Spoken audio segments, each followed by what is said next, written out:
Listen to and viewed from over 95 countries from around the world. This is the Gridcast, and I am your host, Danny Cox, and with me is my co-host. He's a box owner and a grid enthusiast, and when I said that they were going to do race format Everest coming up, he said, Everest, I'm the ever best. His name is Conan Bruce. I had to go with the dad joke this time. I know, it's a dad joke.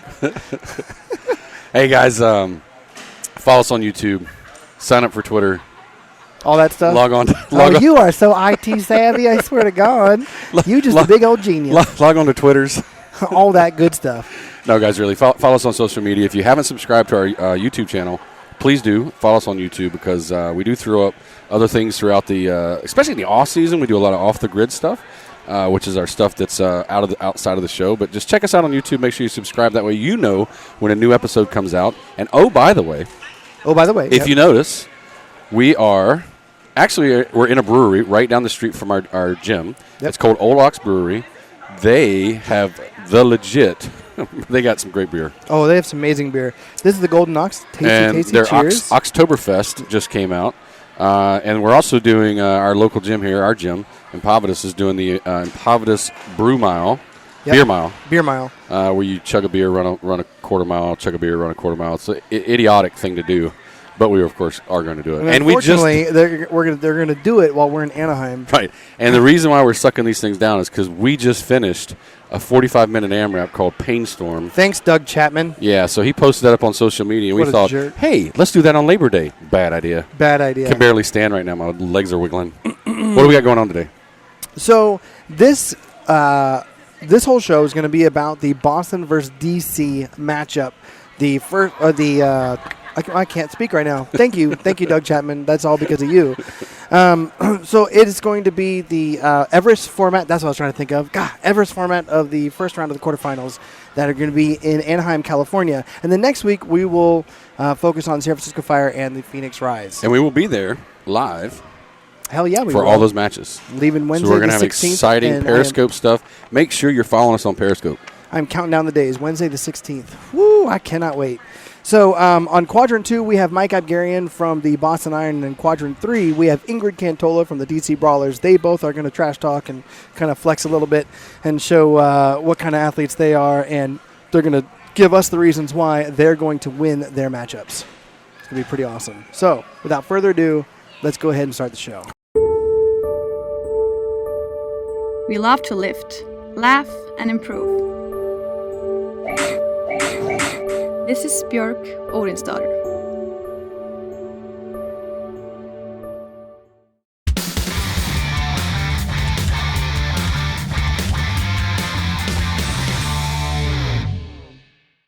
So here we are again here at Old Ox Brewery, Ashburn, Virginia. If you're ever in the area, Northern Virginia, got to swing through here.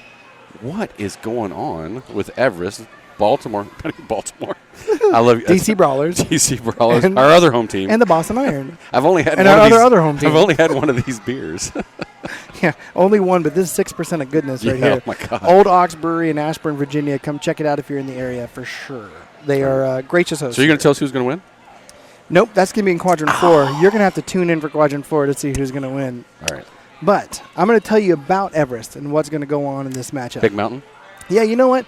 What's really cool about Everest is I feel that it is a well-rounded match. You know, you had some of the other matchups were barbell heavy, or some of them were like weird Kona stones and stuff like that, right? So, but this one is well-rounded in the functional fitness realm, right? So, partner forward consists of heavy power cleans and dumbbell thrusters. So the way I see it, you can know that Becca Day and is going to be going against Natalie Newhart on the other side, and Taylor Stalling is going to go against Queen Welch, I think. This is my guess. And Marcus Hendren and Justin Wright and Ken Battison and Ben Sturgill. Those are the athletes I see going against in that matchup. That. Yeah. And then the mirror is going to be hang snatch. Now, the hang snatch is interesting. They're not doing 10 reps per quadrant that we've seen all season for every other movement. This is 7 reps per quadrant. And it's 205 pounds and 140 pounds for the hang snatch. That's no bullshit. That's going to be pretty tough. And I don't know if they're going to have 4 females and 3 females and 3 males that could get through that. And one of them doing, I'd be 14 for the whole matchup. That's going to be pretty tough to go unbroken for all of those. I think that Boston Iron has some women that can go up against DC Brawlers in that one. But I think, by the way, I've been talking. I think you see who I think is going to win that next match. Mirror. I'm looking at his notes. I know. Yeah. And then the women's Echos, you have thrusters, you have weighted pull-ups, muscle-ups, and overhead squats. Obviously the same with the men's Echo. Again, pretty well balanced all the way around. Then ladder, you have ground to overheads. Pretty standard movements. And then Jack and Jill is a handstand push-up frenzy. So something I have a little bit of critique here. We saw already a handstand push-up frenzy in one of the matchups, and then we get again another handstand push-up frenzy. The difference here is that it's weighted. The last one is weighted with a 10-pound weight at the very end with a 10-inch deficit. I mean, that's no bullshit, but it's still handstands again. Right. So, I know, just my little critique there. My critique for us, I'm just going to pause you for a second. It's really going to throw off your rhythm. Yeah. We shall not ever do workout before we tape again. Holy crap. Because we can't stop sweating. And we've done this multiple times, too. You think we'd learn like a little bit ago, but no, we don't. And, we're not little guys, so we generate a lot of heat anyway. I generate a lot of heat when I'm close to Condon anyway. What? And we're in the freaking non-air conditioned part of the brewery. Who set up the damn equipment, so man? Stupid. I'm gonna fire that guy. We did a 45-minute workout. Someone planned it for today. I'm gonna fire that guy. That was me. All right, so back to Thanks Everest. a lot there. Back to Everest. So women's triad and men's triad, you got 4 shuttle sprints, clusters, barbell clusters, 4 rope climbs, burpee over boxes, and 4 jerks. Again, very balanced. Yeah.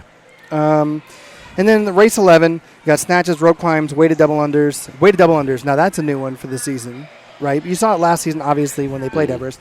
But you have 1.25 pound double unders, 12 of them. By the way, those suck. I don't know if you guys have tried the 1.25 pound double unders. Now I can do them, but it's like double, single, double, single, double, single. We bought some of those ropes for our gym just so we could practice that stuff. So some of the competitions that we do in the area have weighted double unders. Yeah, the 0.75 rope, I can string those together. Yeah. Eventually around 10, 12, 15, something like that, the rope starts to catch up to me, and then I get all flustered. But with the yellow one, which is the 1.25, the one that we have at our gym, it is definitely single-double, and it is a bitch. But so, and then, and also Tell us how you really feel about it. When you actually mess up, you know how you get like those rope whiplashes? These are like bruises. Like I look like I had tiger stripes down my ass. Reminded me of a stripper that I saw in college. So then in the sprint relay, there's a suicide run, 6 overhead barbell pistols, 9 burpees to a 10-foot ring. Have we seen that this season? We did.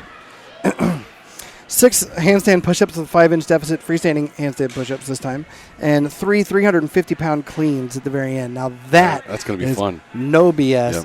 That's going to be really fun to watch, those 350 pounds. Who's going to do it? So I see Ken Battiston and Zarhos maybe at the very end battling that out. And if they're tied going into that one, it's going to be a beatdown. Whew, that's going to be a beatdown. That's going to be pretty tough, and it's going to be potentially really exciting for race. It's going to be who can gut it out, right? So this is what I like watching as a coach is like when you get to that point, if the form breaks down, right? If the technique breaks down, they won't be able to do it. No. If they lose their focus, and on any given day they could do this all day but fresh, and now they're beat down and the pressure's on and the crowd's going crazy, and if you just screw up a little bit of technique, it throws you off and you just lost. Totally. And I don't know if it's going to be this matchup or the San Francisco and Phoenix matchup, but one of those matchups are going to give you a really exciting race 11. And that 350-pound clean, it's the winner of the whole match, the whole season going to the finals. It's going to be who can go touch and go and who's going to have to shake it off before they actually do that last clean. Yes. That's going to be really exciting to watch. And we'll probably be periscoping it. Oh, yeah. Or at least we're going to be there. We're going to be there and live. They might snatch our phone out of our hand. But the thing is that we'll probably be at Gridfest like all day long beforehand, and we'll probably be freaking hammered by the time we get to the match. I know us. Truth be told. Right. I know us, and we're sports fans. We're sports fans first. Well, Gridfest is not till Saturday and Sunday. Oh, so we're good. We're good. We're good for this one. The championship. We're fucked. No promises. No promises. We're effed. And then we'll party. Trying to keep this a We'll party with the winners show. afterwards anyway. So whatever. I hope. So, so we got Mike Abgarian for quadrant number 2. He's ready to do some smack talk. Yeah. Well, he was kind of embarrassed to do some smack talk, but he is ready to tell you why the Boston Iron's going to win. So let's get on over to quadrant number 2.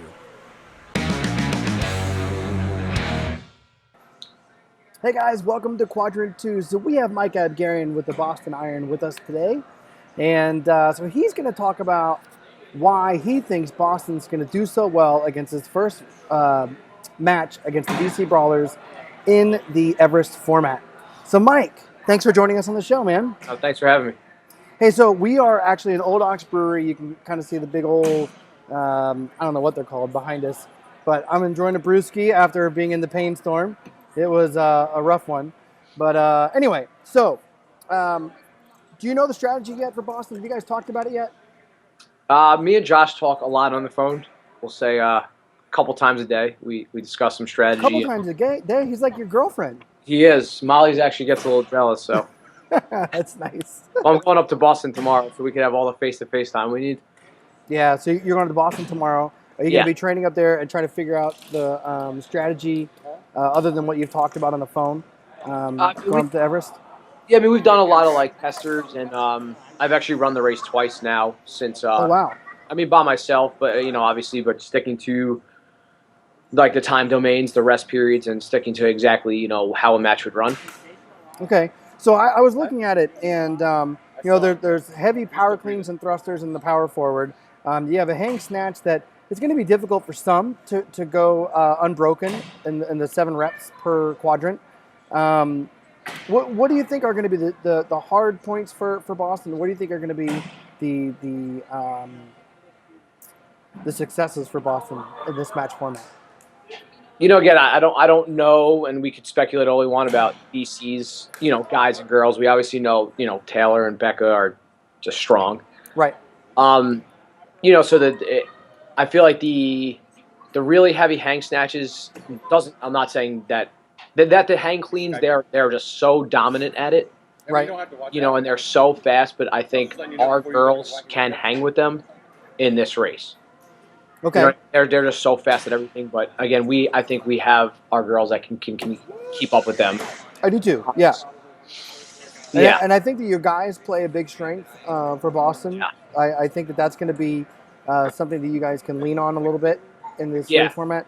You know, I talked to Coach Plosker before we reached out to you for this interview, and he said that you're probably the guy to talk to for this interview because number one, you know what the plan is pretty much, and you're going to be heavily involved in this race format. So, what do you see yourself contributing the most to in this match format? Mainly the gymnastic stuff. You know, the ground toe red's a pretty decent one because as it gets heavy, beneath it. But you know, the muscle ups, the pull ups, the handstand push ups, and some overhead squatting. And, well, it's like a handstand push up frenzy on the Jack and Jill. Yeah, so 5-inch deficit, 10-inch deficit, and then weighted 10-inch deficit. Yeah, you know, that should be a fun match. You know, we have someone on our team that can hammer them out, and I'm sure Elrod can have a share with that as well. So he and Alyssa Ritchie, I think, are going to be doing a lot of those for the DC Brawlers. Just a guess. Yeah, I mean that's a safe guess watching, you know, their other match. But you know, we have people that you know, Elrod had that ability with the freestanding that he does them strict and so fast. Right. That if it gets into the last quadrant, he has the ability to win that race. But this time, we have a guy that can do the exact same thing. So I think it becomes, you know, it's a game changer for us. Right. So how long have you guys been planning this race for this match format? Literally after we beat Baltimore, we were in the crowd. Talking about it. Yeah, I was sitting next to Josh and we were already started. Man, you know. no time for celebrating. It's just time right away to get to work. No, we really, really want to win. So. Well, I know that you guys are really pumped up. You know, I talked to Coach Plosker before the season started, and he goes, you know, we got a young team. We have a team that would be really good in the future. We'll see what happens this year. But that was 4 months ago. And now you look at the team, and you're like, holy cow, you guys are number 4 in the league. And by the way, I predicted you guys would be number 4 in the league so far at the very beginning of the season. So I want to say that I predicted numbers 1, 2, 3, and 4 before the season started, all across the board.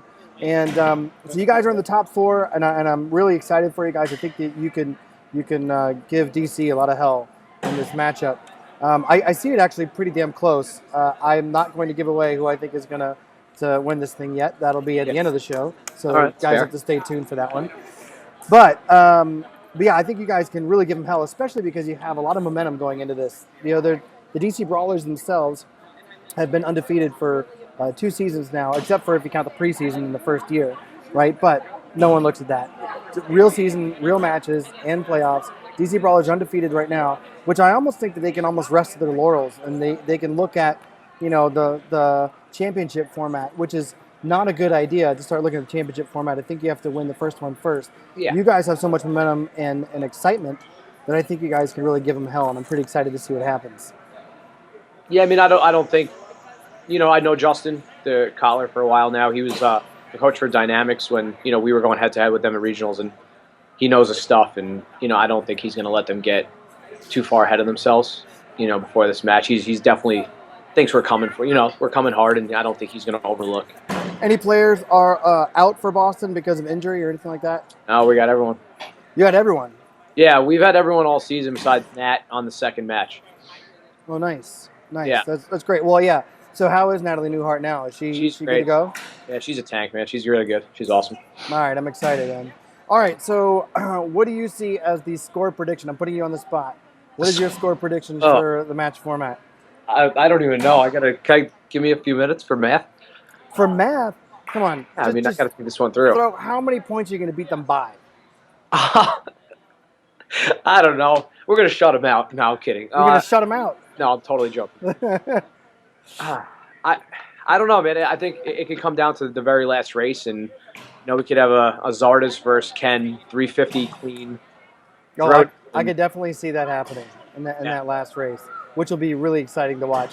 Well, I'll be there. I'll be there grid side, cheering everybody on, and good luck in Anaheim. And after the races, after all the championships, because hopefully you guys make it to the championships, we'll toast a beer afterwards and celebrate, all right? 100%, and thank you. All right, dude. Thanks for joining us on the show. I'll talk to you later.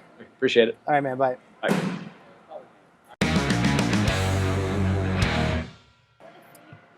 Hey, guys. Welcome to quadrant number 3. So we have Ingrid Kantola from the DC Brawlers. How you doing? Good. How are you? Doing great. Thanks for joining us on the show. So, big question. How are you guys going to beat the Boston Iron? Tell me what you are looking forward to the most about this matchup.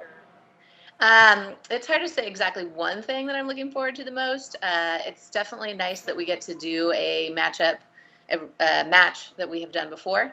Yep. We've already won Everest. We've already conquered it. Well, that's true. That's different than Boston right there, because you have had this matchup when they haven't. Well, that's different. Yes, and we beat a very formidable team at it already. So, San Francisco Fire, right? Yes, in the championship last year. Yep. So we have. What I like about this format is it's very well balanced. It's not really barbell heavy, or it's not really gymnasty heavy. It's really a well balanced workout that I see. You got to have a well balanced team in order to take control of this matchup.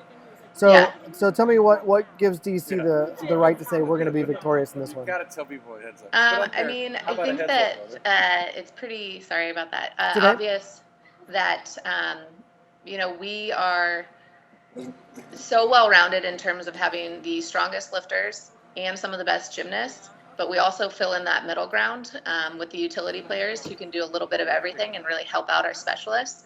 And since this match is so well-balanced, it really plays in the favor of our team with our well-rounded utility players, plus our highly specialized athletes as well. Okay, nice. So how long have you guys been thinking about this? Do you already have a strategy going into it? Do you guys know what the strategy is yet, or are you guys going to talk about it when you get to California? We're going to definitely talk about it more once we get to California. I think that a lot of the athletes have been drilling a lot of specific pieces at home during our time away where we've been training on our own. So probably most of the athletes have an idea of where we're going to fit in, but we're going to test it and glue those puzzle pieces together once we get back to California on Wednesday. Have you guys been sending in testers to Dave Charbonneau and Kotler yet? Oh yeah, constantly. Yeah, I bet. It's mandatory.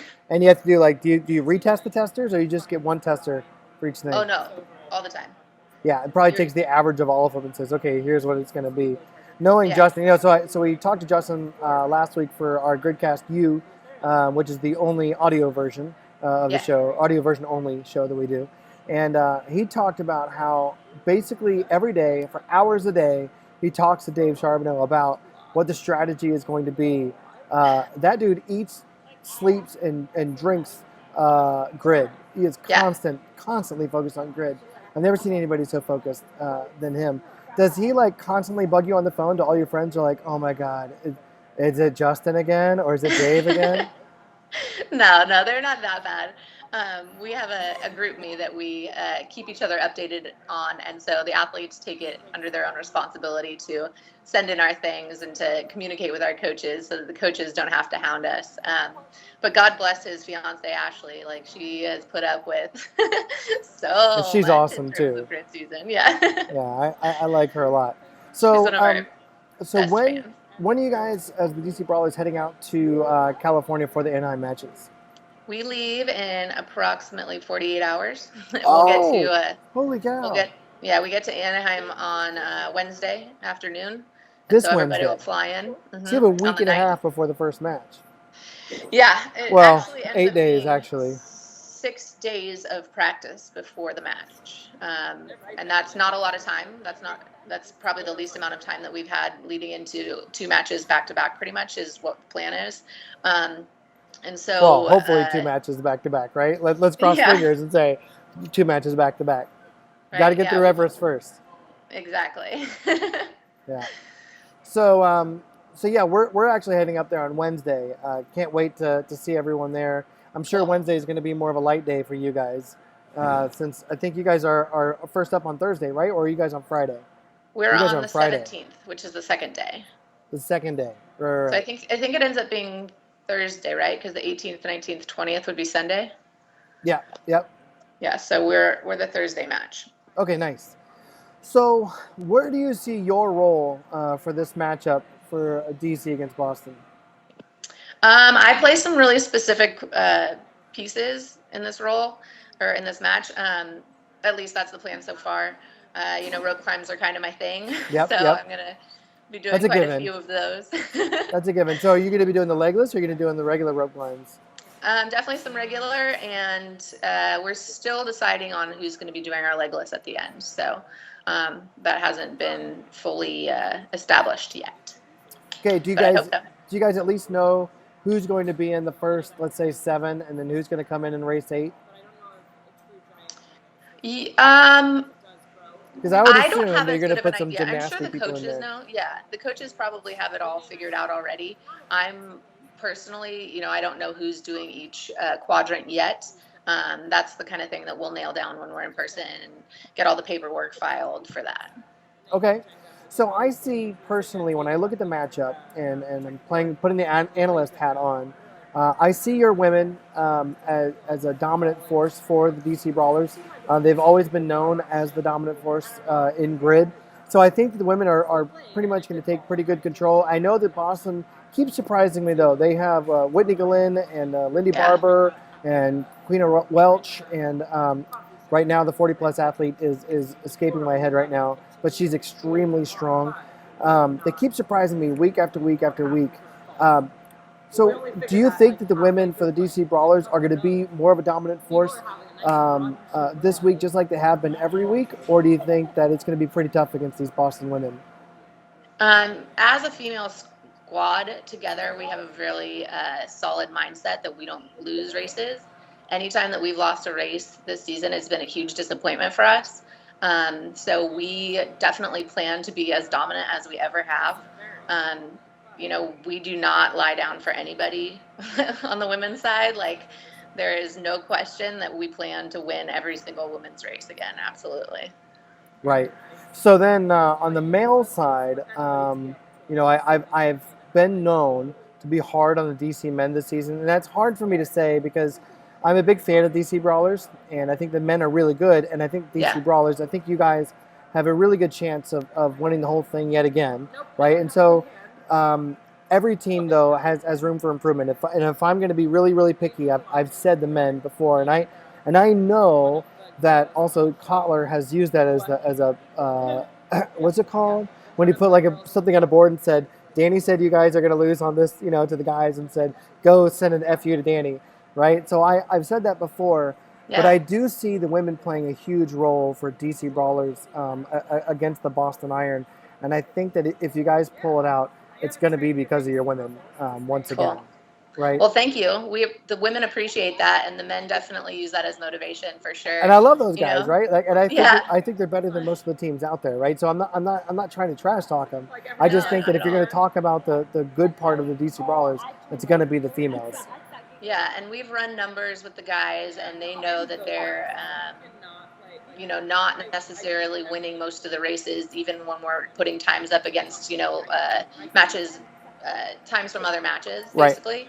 And so they're aware of the spots where they're, a couple seconds behind here and there. And I think that they're really using that as huge motivation to not go out there and be undefeated on the men's side, just like the women are. So, I hope that's the case. I'll tell you what. I'll tell you what. If the DC men beat the Boston men in all 3 races, I'm talking about the Echoes and the Triads. Yeah. On Sunday night after the championships, I will buy all of them a beer. All the men. Okay? I'll throw that out there right now. Okay, guys? But you have to win all 3 in the Boston matchup. Okay? And they'll take it for sure. All right. Same thing goes for Boston, you guys, because I have to be fair about it. If the Boston win all 3, I'll buy a beer for all the Boston guys too. All right? So I want to say thank you for joining us on the show. What do you think? I said this to Mike Abgarian too. How much do you think you're going to beat Boston by? What do you think the point spread's going to be? I think our point spread is going to be, I really don't run the numbers personally, but I'm going to give us 4 points. 4 points? Yeah. Okay, so you guys should tune in for Quadrant 4. That's when I give my official recap. But my score, I'm not going to say who's going to win or lose, is 18-17. So go to Quadrant 4 to find out who I'm going to predict to win the match. So far, I'm 9-3 on the season. I think I'm a pretty good guesser. So you guys should just head on over to Quadrant 4 for that. So thank you for joining us on the show, Ingrid. And good luck out there. And I definitely want to give you a high five out in Anaheim. And good luck. Thank you. All right. Bye. See you later. Bye. I want to thank Mike Abgarian and Ingrid Kantola for joining us on the show. It was pretty fun. And Old Ox Brewery for allowing us to hosting us here. Yes, and giving us some tasty, for letting us sweat beer. And drink their beer. Yeah, thanks for the sweating. I wish they had some fans rolling in here, other than those little dinky fans. God bless, man. That's okay. That's okay. You know what? I love this place, though. We come here all the time. Oh yeah, they actually let us 2 or 3 times a week. They actually let us stream or whatever, put up on the wall the grid matches. We held one of the when the Brawlers were playing one time this season. One of the matches was San Jose. Is that what it was? Yeah. Yeah. So they did it. They put it up here. It was pretty cool. They are friends of grid. Absolutely, for sure. In front of our box. So, who doesn't like our box? No one. Everyone loves our box. I love boxes. So anyway, okay. Here's my prediction for the matchup. I think it's going to be closer than everybody thinks. Here's the reason why. Boston has a lot going for them right now. They went from a winless season in the first season to winning 2 straight now to make it into the playoffs. That is one hell of a momentum push. They're the underdogs.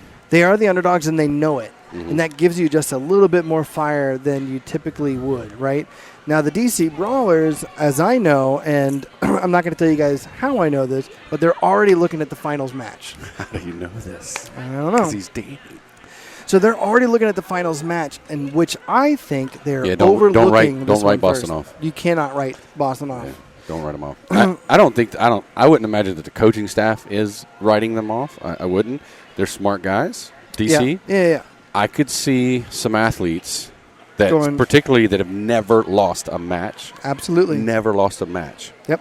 That are going to be like, hey, all I'm thinking about is the championship. And if you lose that, the one thing that DC has going for them always and forever, every match, is they make it look like a well-executed dance, right? Yes. This thing is smooth and it flows. Yes. And when they're not, we've seen them kind of hiccup. And it's been very few times that we get to witness that. But when we see that little hiccup, it's like, it starts to fall apart. Yes. And I'm going to say that Boston, because we've seen them practice too, and they're getting the same way to where they're nice and smooth transitions. If there's no hiccups on either side, this is going to be down to race 11. Absolutely. And so here's where I think it's going to come, the difference between the two teams. I think that Boston men are going to be just have a little hair advantage above the Brawler men, and I think the Brawler women have a hair above the them all Boston season. women. Yeah, I know. But that's just because of the Brawler Brigade. They're For gonna the send audio people, I am staring at the camera right now. They're going to straight at send the Brawler some Brigade. ninjas after you and like beat you with a. Okay. Love you, Lisa. All right. So anyway, how I see this coming down is I think the Brawlers are going to win races 1, 2, 3, and 4. Say again. I think the Brawlers are going to win races 1, 2, 3, and 4. Right. I just want to get you on record. Right. Boston are going to win races 5 and 6. I think that race number 7 is going to be very close. And I was looking at them and I was studying video and I was trying to work it out. I don't know race number 7. Race number 7 is a flip to me, and the reason why is because the Boston women have surprised me week after week. And I know they're going against the Brawler women, who are extremely strong, right? We all know this. But damn it, they keep on surprising me week after week. So I don't know. I'm going to call it for DC on race number 7, but it is a kind of call. Right. I don't really know. Jack and Jill, I see Boston winning that one. I see the women for Boston also pulling out the triad, because you're going to have to take away some of the strong women for DC to handle the Jack and Jill that's up there. So you're going to have more of a gymnastics-based push on the DC women when they go into the triads, and the triads have some heavy barbell movements. So I think that DC is going to have to play a game here, and I don't know what Coach Kotler has, in his hat, under his hat, or Dave Charbonneau, but I kind of see Boston taking that match. So what's going to happen is I also see the Boston men throwing the flag in on the final triad, and it's going to be 17-14 going into race number 11. But if it's 17-14 going into race 11, DC already has it. I see Boston taking race 11 because DC will take it easy, knowing that they just need to finish the race, and it'll be 18-17 DC win. Oh, that's the way I see it. 18-17 So DC close. over Boston. But could be an upset. like I said, race number 7, I'm feeling iffy about. So 1 point here or there, we could definitely see it going into gridlock. Make sure to tune in for this match. Hell yes. Could be an upset. Absolutely. So until next time, guys, clean up your jerks and snatches, drink your beer in batches, and always dominate your good matches. We'll see you later, guys. See ya.